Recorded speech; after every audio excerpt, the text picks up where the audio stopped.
Здраво, деца! Слушнете го денешниот возбудлив расказ. Едно момче чуваше овци на швајцарските планини. Ги сакаше цвеќињата и блескавите глечери. Еден планинар дојде по тесната планинска патека. Здраво, како се викаш? Здраво, јас сум Хенри. Дали си сам овде? Да, на одмор сум и се грижам за овците на татко ми. Значи ти си овчар.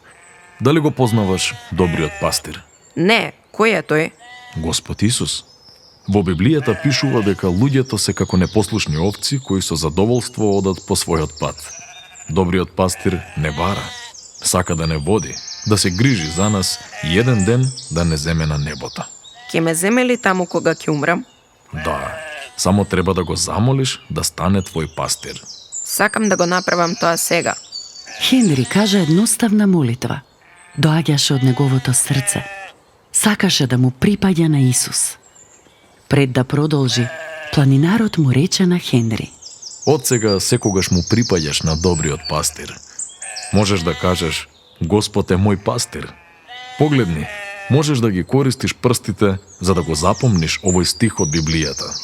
Хенри го повтори стихот и подигаше по еден прст од левата рака за секој збор. Особено цврсто го држеше четвртиот прст и рече: Господ е мој пастир. Среќен им кажа на родителите за тоа. Одморот му заврши и Хенри повторно требаше да оди на училиште. Дојде зима, а зимата може да биде многу опасна на швајцарските планини. Понекогаш постои опасност од лавини. Хенри газеше низ високиот снег. Одеднаш слушна грмење. Сакаше да избега, но беше многу доцна.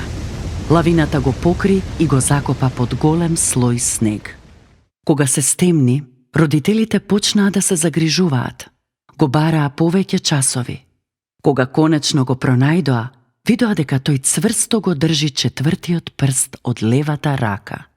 Додека умираше, Хенри се сети на неговиот добар пастир. Неговите родители беа многу тажни, но ги тешеше тоа што знаеа дека еден ден повторно ќе го видат Хенри на небото. Еден ден кога ќе бидат со добриот пастир за секогаш. Можеш ли и ти да кажеш: Господ е мој пастир?